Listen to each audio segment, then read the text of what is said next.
Hi, my name is Richard Forget from the Brian Kondo Team at Remax, Hallmark First.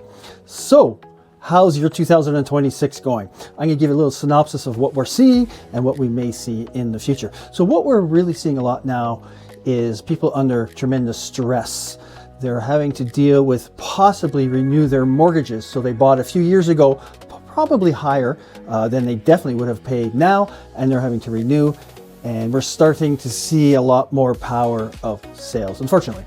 If you're in that position, a lot of people are, let's say, intimidated to talk about it with somebody. That's the last thing you should be doing right now. So if you're having any kind of issues, you're feeling the stress, we have people that we can refer you to. So reach out to us, because you're not alone in terms of what you're going through right now. A lot of people's credit scores have unfortunately been affected due to the market that we're in.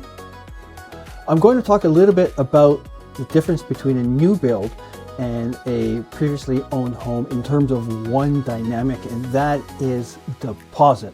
So let's say, for example, you put a deposit in on a home, a resale, and it's whatever, from 30 to 50,000. I'm just throwing that number out there. Let's say something were to happen for whatever reason in terms of the listing brokerage, and we've been seeing some things happen recently. Everybody's under stress right now. What would happen with that? Well, it's covered by RECO, the Real Estate Council of Ontario. In fact, it's protected, or you are protected, up to $200,000. So if something were to happen, you'd still be covered. Now, new builds. New builds are protected from about $60,000 to $100,000.